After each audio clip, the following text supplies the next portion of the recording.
Beaucoup de rescapés sont avec nous ce soir. Mesdames et messieurs, cette soirée est en votre hommage.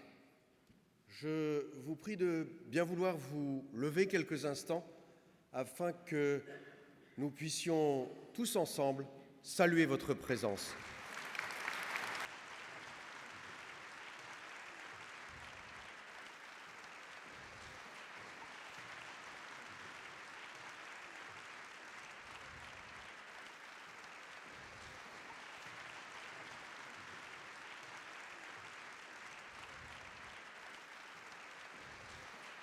En ce jour si douloureux et si particulier, j'ai souhaité que Isetran lise un extrait des rouleaux d'Auschwitz écrits par Zalman Leventhal.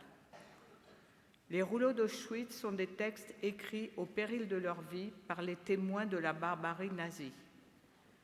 Sachant qu'ils allaient mourir, ces témoins ont décrit tout ce qu'ils ont vu et ont enterré avant leur mort ces textes près des fours crématoires. J'ai choisi le texte de Zalman Leventhal car l'humidité et la rouille ont créé des blancs dans le récit, ce qui, à mon sens, permet à l'auditeur de suivre et de vivre ce que l'auteur décrit. Quand je suis arrivée ici, au camp de Birkenau, il y avait déjà quelques. Il y avait déjà dans les champs boueux, et on en construisait encore. C'était le 10 décembre 1942. Dès notre entrée après le tri, où d'un convoi de 2300 personnes, on n'en a choisi que 500. Le reste est immédiatement parti au gazage, alors que nous n'en savions encore rien. Cela s'est passé la nuit, au milieu de... entendu de loin d'effroyables clameurs mêlées aux hurlements sauvages des SS et de dizaines de chiens. On nous a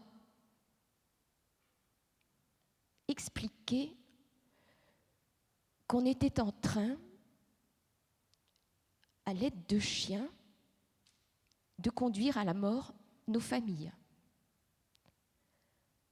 Mères, pères, femmes et enfants. Me suis trouvée au camp dans différents commandos, à Auschwitz, à Bouna pour travailler, puis suis revenue. Après avoir traîné quelques semaines un peu partout, j'ai été affectée le 25 janvier 1943 à la même usine pour y travailler, mais pas pris beaucoup de retard par rapport à mes camarades. Et comme ils se sont habitués, ces hommes, des hommes normaux, à la personnalité normale, pas celle de criminels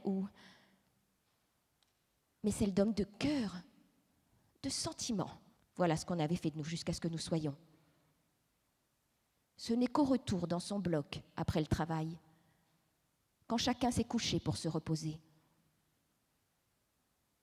que la tragédie a débuté.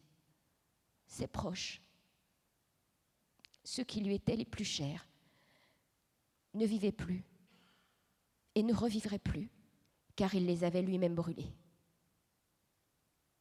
Alors à quoi bon vivre ? Chacun était prêt à s'arracher les yeux avec ses propres ongles. Pourquoi ? Pour qui ? Ont-ils mérité cela ? Étaient-ils fautifs ? Y a-t-il donc vraiment ? Et consolation y a-t-il ?